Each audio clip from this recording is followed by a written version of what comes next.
Hi, I'm Jenny Phillips with The Good and the Beautiful. You may have watched our video, It's Time to Be Brave About Books, and have decided that it's important to you to immerse your children in good and beautiful books.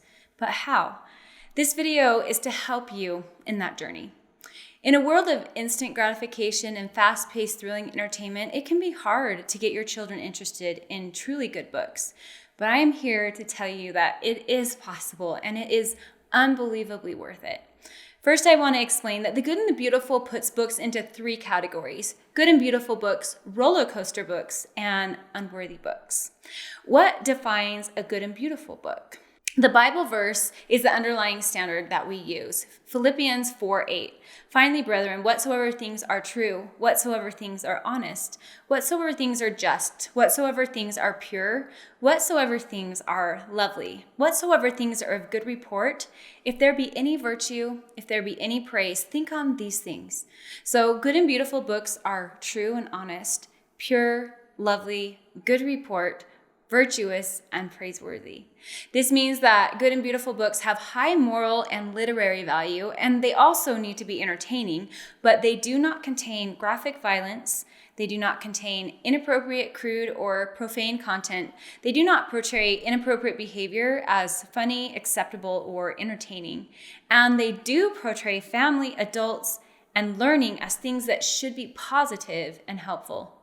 What are the benefits of good and beautiful books? A varied, rich vocabulary, increased focus, concentration, and memory, longer attention span, stronger analytical thinking skills, greater empathy for others, improved writing skills, reduced stress, increased knowledge of history, people, places, cultures, more depth of character. Who doesn't want those things? What defines a roller coaster book? In roller coaster books, there's nothing inappropriate, but the focus is on high entertainment value, and they have low literary and or educational value. What are the benefits of roller coaster books? All of these things that I talked about, a varied and rich vocabulary, increased focus and concentration, those you do not get from roller coaster books. Longer attention span? No. Stronger analytical thinking skills? No. Greater empathy for others? No. Stronger memory? No. Improved writing skills? No. Reduced stress? No. Increased knowledge of history, people, places, and cultures? No. Do roller coaster books do harm? Well, let's think about character. If all they're reading about is thrill, instant gratification, and self-centered fun, their character is going to become more like that. Every roller coaster book that they read diminishes the desire to read good and beautiful books. So what are unworthy books? Unworthy books may or may not have high literary value and educational value and good messages, but they do contain inappropriate content or language, or they make fun of family, learning, or high moral character. So I looked this morning on the top 10 best-selling books for middle grades on Amazon.com. Every single one of the top 10 books can't be on our good and beautiful book list. Why are unworthy books so popular? I think one reason is that parents don't know what is in them. And parents want their children to love reading. As I explained in my video, It's Time to Be Brave About Books. Unworthy books can really impact children negatively. So how do we get our children to love good and beautiful books? Let me give you some ideas, but remember that every child is different, and parents should use their own judgment and guidance from God. Good and beautiful books may be a little more challenging. That challenge exercises the mind, strengthens the heart, and leaves you with such powerful and meaningful views of history and of people. To see real growth and the depth of character that we desire for our children, we have to get away from the party with unlimited cakes and sweets and constant entertainment and into the pure, fresh air of the mountains.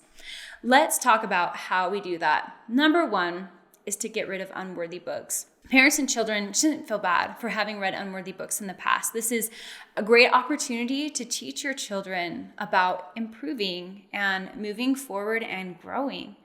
Teach your children to judge books righteously. We need to judge books, but not to judge people for reading certain books. Include your children in this journey.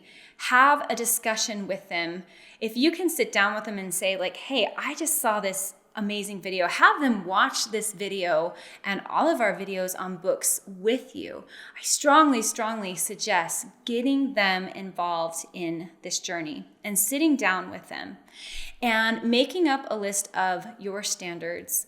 So what if your children do not agree with getting rid of unworthy books and still want to read them? Should they be allowed to still read worthy books? Well, parents will know best, but consider the fact that children need to learn how to discern between worthy and unworthy literature, and they cannot do that if they're desensitized. They need to be away from unworthy literature long enough that they'll be able to feel the difference for themselves. Children become desensitized to violence, disrespect, negativity, and other poor behavior. A long time, maybe 1 to 3 years, is needed without any unworthy books. It's like detoxing so that the children can then discern and feel for themselves when something is wrong. Let me tell you about the experience that I had with my own daughter. It took her a couple of years to really start enjoying good and beautiful books. And when I could tell that she truly could appreciate them and had been away from those other books long enough, there was a book that she wanted from this series that she had used to read before this whole journey, and she wanted to read it, so I let her. She got about a chapter into it, and then she brought it to me and gave it to me and said, yeah, I don't want to read this. It takes time, but your children can come to know for themselves. Do whatever you have to do to get your children immersed in good and beautiful books. Really good and beautiful books are so fulfilling and make you feel so good that once children learn to discern and get used to the slower pace at times, they will choose those books for themselves. Number 2 is to supply children with as much good literature as you can. The Good and the Beautiful book list is a great place to start and offers hundreds and hundreds of books that are completely clean and wholesome. You can find good and beautiful books on our website with our Good and Beautiful library. You can find used books that are from our list on abebooks.com.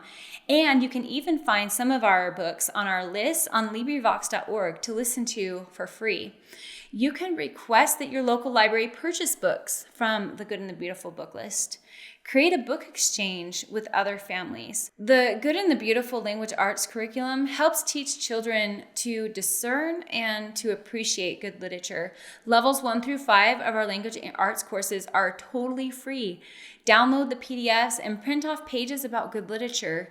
And just do this if you can't do the whole course. Number 3 is to make good literature fun and appealing. Family read-alouds, do reward charts, earn a family vacation through reading. Find books about your children's wholesome interests. Do book displays in your home. Read in nature. Read books from different cultures and then have a food night. Start a Good and Beautiful book club. One of the other things that I do to get my kids reading a lot of good and beautiful books is I secretly, sneakily make their bedtime earlier, half an hour, 45 minutes earlier, and then I tell them that they can just go to sleep or they can read good and beautiful books. And what do you think they choose? They read books and get a lot of the reading in. Number 4 is to set an example. Read good and beautiful books yourself. We all know that example is one of the most powerful teachers. Read the same books your children are reading at the same times and discuss what you are reading. Set an example for choosing only wholesome books. Change yourself and it will deeply affect your children. What if your spouse is not on board?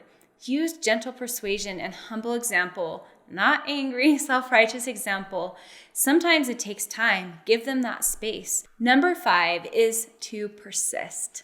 Expect that adjusting to loving good and beautiful style books may take some children 1 to 3 years. And also remember that the more roller coaster books or unworthy books that the child reads, the slower the progress will be. For reluctant readers, don't start with books that are too challenging and choose the right books for transitioning. See our blog post titled Top Books for Children, New to Good and Beautiful Style Books. Another great thing is to use audiobooks. This is a wonderful way to get used to more complex, slow-paced literature. And also, wise rewards are helpful.